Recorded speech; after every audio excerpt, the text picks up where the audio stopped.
My friends, don't let yourself be fooled by the box art. Chronicles of the Wolf goes way harder than it looks.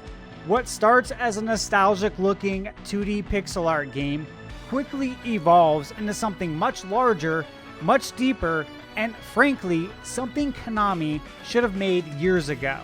It feels like a secret sequel, blending the town-driven exploration of Castlevania II: Simon's Quest with the castle-based design and ability progression of Symphony of the Night. And while the opening hours of the game are strong, if you're not seeing it through to the A ending, there are multiple endings in this game, you're literally only playing half the game. Set in 18th century France and based on the real-life legend of the Beast of Gévaudan, Chronicles of the Wolf casts you as Matteo Lombardo, the last apprentice of the Rosicrucian Order, a brotherhood tasked with battling darkness. When the order falls, it's up to Matteo to unravel the truth behind the beast, purge the evil consuming the land, and confront the twisted roots of an ancient curse. It's a dark, atmospheric reimagining of myth and real history, and it never loses sight of its gothic tone. Combat is deliberate and unforgiving. Like in classic Castlevania, you need to learn enemy patterns and time your strikes. No button mashing here. You'll learn new abilities like a slide dash, a shockwave ground slam, double jump, a mid-air dash jump, all of which opens new areas and secrets. NPCs are critical to progression. Doors and gates sometimes remain locked until you've spoken to the right person, so you have to pay attention to your surroundings. Sometimes it even matters what time of the day it is. There's also a really creative ghost system where each relic you find is tied to a ghost with a backstory and a passive or active ability like temporary invisibility or stat boost.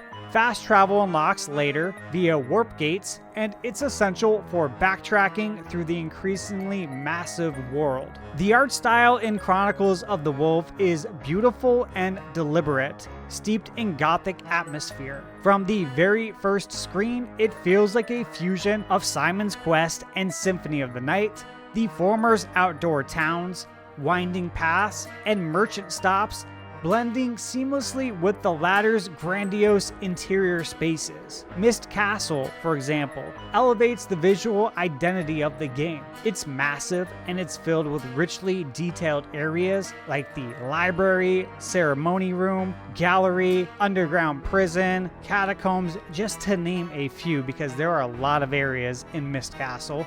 But they all feel distinct and moody with smart visual cues to guide exploration. And just like Symphony of the Night, it invites you to slowly piece together its layout, returning to old paths once you've unlocked new abilities. Meanwhile, the outdoor areas, like the forest, villages, fields, graveyards, they pull directly from Simon's Quest, giving the game an eerie sense of scale and travel that most Metroidvanias don't attempt. The weather effects and shifting time of day add even more to the tone. It doesn't just look gothic, it feels it. Every screen feels handcrafted, every corner soaked in atmosphere. Whether you're shopping in a peaceful town or battling through rain-soaked ruins at night, the visuals consistently enhance the experience. Now, the soundtrack is phenomenal. It might just be one of the best I've heard in a modern indie Metroidvania. The town themes are rich and haunting, the shop music is excellent, and the castle tracks give you that gothic grandeur that Castlevania fans crave. Jeffrey Montoya composed most of the score, with guest tracks from Castlevania Lords of Shadow composer Oscar Arroyo, and of course, narration is handled by Symphony of the Night's Robert Belgrade, whose crackly PS1 era tone nails the mood. It genuinely feels like a lost entry in the Castlevania timeline. So, who's this game for? If you're a fan of Castlevania II: Simon's Quest, Symphony of the Night, or even Zelda 2: Link's Adventure, I think this is right up your alley. This is a game for players who enjoy thoughtful exploration, punishing combat, and discovering things through trial air, and curiosity. It doesn't handhold. You will get stuck from time to time. You might get lost, but if you push through, the reward is huge. There's a surprising amount of content here, especially once you unlock the second half of the game. There are multiple endings, ranging from E through A, but ending A is the only one that truly delivers the complete experience. Mist Castle alone more than doubles the size of the world and includes entire new regions, puzzles, bosses, and gear. You'll uncover hidden abilities, secret vendors, and take on optional challenges that dramatically expand your quest. One standout side quest involves tracking down over 10 hidden keys scattered throughout Mist Castle to unlock a classic Metroidvania style reward that reinforces how exploration pays off. Whether you're collecting ghost relics, enhancing your spells, or unlocking new areas with environmental tools, the game is constantly rewarding your curiosity. Jumping in now to the difficulty, and I would say this is tough but fair. Boss fights are intense, enemies hit hard, you'll want to save often, and thankfully the game gives you Symphony of the Night style statue save points. Grinding isn't really necessary. I was able to afford upgrades and gear through natural play. There are some late game puzzles that will stump you, but solving them is part of the fun. The pacing really ramps up once Mist Castle opens up. At that point, it feels like a brand new game.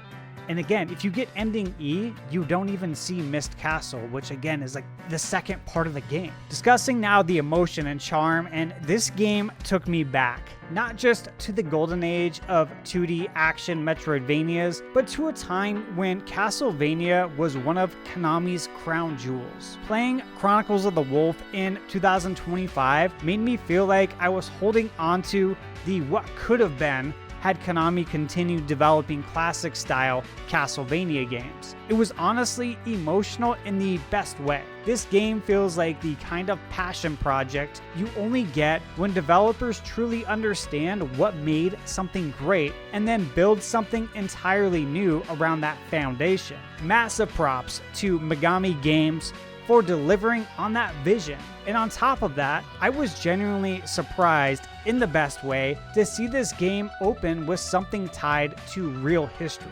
The Beast of Gévaudan is an actual legend with documented accounts dating back to the 17th and 18th century, and the Rosicrucian Order is also a real historical brotherhood. That kind of lore instantly pulled me in because I've read and watched a lot about this topic over the years. I encourage anyone playing this to Google what was the Beast of Gévaudan. There are documentaries, YouTube videos, and even a great write-up on history.com that I'll link below in the description if you want to learn more. So, was this game fun? Well, if you love discovery, upgrades, puzzles, and a real sense of accomplishment from overcoming tough challenges, this game delivers in spades. From burning down trees with fire spells to finding ghost relics with secret abilities, there's always something new around the corner. And Mist Castle, that place is stacked with memorable moments, tough enemies, and some of the best backtracking I've seen in years. Now, discussing how long the game is, you can technically beat the game in less than 10 hours if you stop at ending E or C, but that would be a huge mistake. Mist Castle alone doubles the size of the game and adds several more hours of new content, weapons, armor, abilities, shops, and lore. My final playthrough from start to ending A was between 15 to 20 hours to 100% all of the maps and items, and it was worth every minute. Discussing now the game's legacy, and this is what Konami should be doing with Castlevania.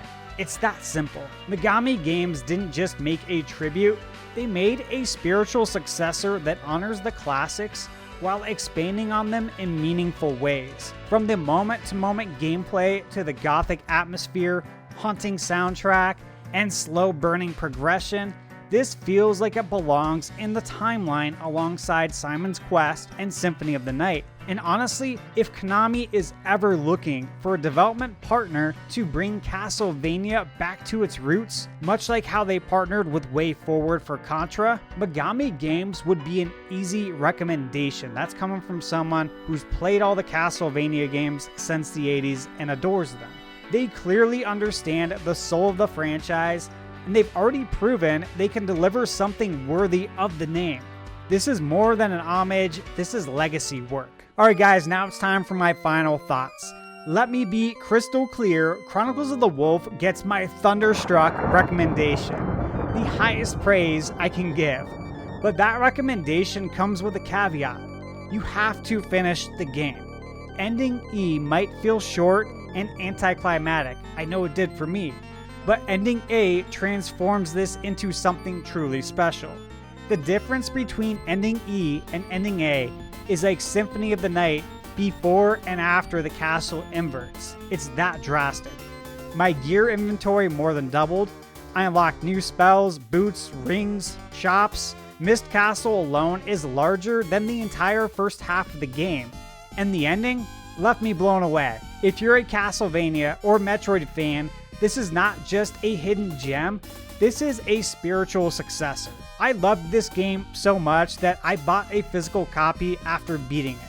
And I think that says everything. So don't sleep on it and don't trust any review that didn't get to the A ending. If you found this review helpful, please consider hitting that like button and subscribing to the channel. It really helps me keep the content going.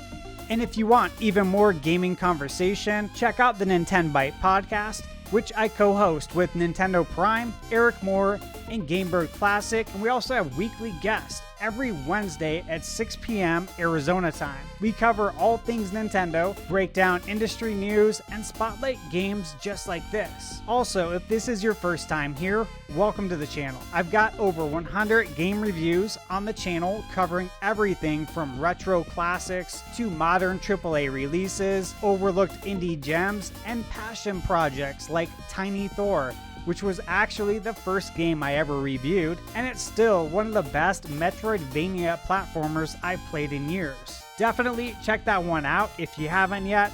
I'll leave a link in the description along with a few of my other reviews and my Castlevania retrospective playlist, where I go back and cover all the classic Vania entries in the series. Thanks so much for watching, and as always, remember, you're never too old to play video games.